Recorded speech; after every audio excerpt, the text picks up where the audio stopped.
Hello everybody and welcome back to another video. Today we are going to be going over particles and holograms. What that means is we are going to make some custom particle effects like lingering potions that last forever, and then we're also going to use that to make holograms, which are words that float in the air. Let's just get straight into it though. So I've just got Cemu opened up here, and we're going to need to do a little bit of world prep in this video. It's really simple though. So let's just prep for making a hologram and a custom particle. I'm just going to get some blocks laid out in the ground to sort of show which one is which. So I'm just going to grab some blocks so we know where they are. There is a red nether wart block, and there is a block of iron. Then we're going to need to get a lingering potion. It doesn't matter what lingering potion you get. I'm going to get night vision, but I'm also going to get a second lingering potion just so when I am in the editor, it's a little bit easier to tell which one is which. And what we're going to do is throw these on the ground and then exit and save the game as quick as possible because we want them to stay. So I'm just going to throw this one, I'm going to throw the other one on this block, then instantly pause the game, and then I'm going to exit and save. Then I'm just getting this ported out of Cemu and onto my computer, or you can port from your WiiU. Of course, if you want to use this program, it will be linked in the description.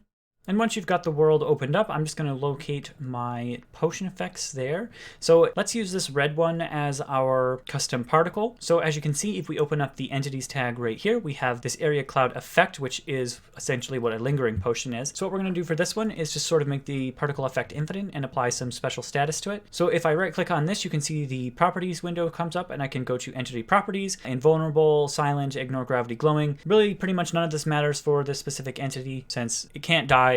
It already is silent, it already ignores gravity, and you can't glow. The position can be changed. I'm just going to change it to the 0.5 location of everything, except I'm going to keep it 0.1 off the ground, and I'm just going to change this to 0.5 as well, just so it's in exactly the center of that block, and accept that change. Then I can change the name of it. This is how we would do a hologram. I don't want to do that for this one, so I'm just going to ignore that. The area effect is going to be the actual potion that you would get when you stand inside of this. So for this one, I'm just going to apply speed because speed is a really easily visible effect. I'm just going to do speed 2 on this one. I'm just going to keep this duration and the other settings of show particles on there. As you can see, it'll open up and add this in the effects area. If I come down to the effect cloud properties, I'm going to skip this one for now and go to the particles. And in the particles, we can show exactly how we want this to appear. So we could have footsteps, a little like things that the happy villager, hearts, all of these options. For ours, I'm just going to choose the mob spell, just because in this one I can demonstrate the color. So you can select the color on, and then I can change the color. I want this to be red just so it matches our block on the ground there. I'm going to make it a really bright red there, and I can keep that change. As you can see when I'm hovering over that, it sort of previews exactly what we're looking at. You can also do icon crack, which is going to not show anything right there until we turn on the block item. Essentially, you know, when you're breaking a block in a game, little particles come off. I can change the exact block that those particles are coming from. So of course, red saint, you can go through and select which one. I'm just going to keep ours as that mob spell though, so I want that nice bright red. Then if we go to the area effect cloud properties, this is where a lot of our information needs to be input. So let's start by the radius. Because this is an actual potion effect, I do want to keep the radius relatively large.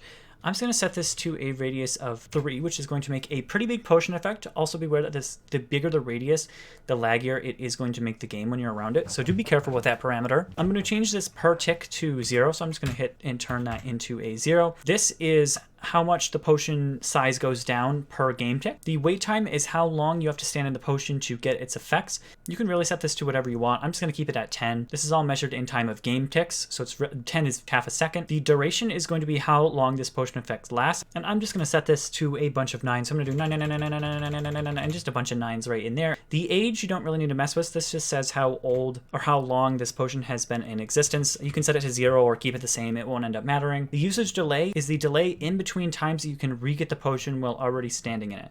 So let's say I stand inside of it, the wait time of 10 ticks goes by and I get the potion. I would then need to wait another 20 ticks, which is 1 second, every time to get the potion effect again. I'm just going to leave this at 1 second again. The duration of the cloud I don't want to change, and I also don't want to change the radius. If I change the radius of the cloud every time I use it, it's going to get smaller and smaller as people stand in it, but I want that to just stay at 0. I'm going to select check mark on this, and lastly, before anything else, we need to make sure we've removed this thing at the bottom that says potion. We don't want to have it try to use like a regular Minecraft potion. We want it to be attributed with whatever potions we put up here. And actually everything is all set for how we want this effect cloud to be. So let's just preview this first cloud in game before we go to the other one.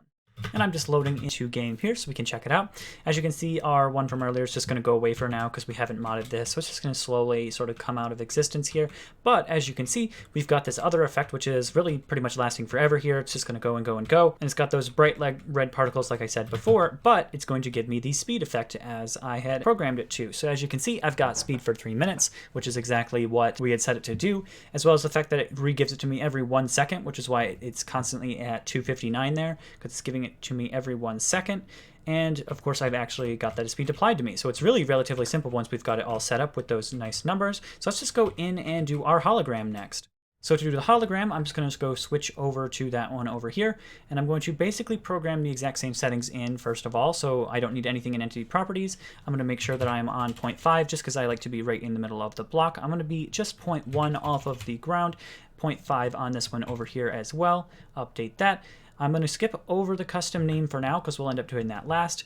I don't want it to give me an effect this time, so I'm going to leave the effects blank, but I'm going to change all of this again. Because this is a hologram, I don't need a really large potion radius. I can set it to something really small, just like 0.1. Per tick, of course, that's going to be 0 again. The wait time isn't going to matter because you don't need to stand in it, so it can stay the same. The duration we want to be really, really long again, so 999999999.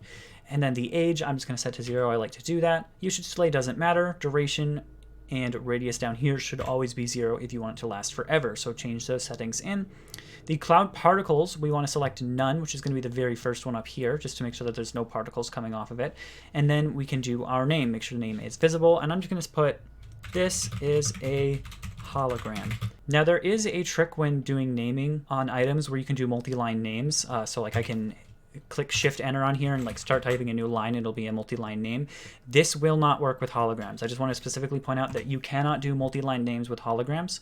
Make sure I delete the potions tag right here though as well.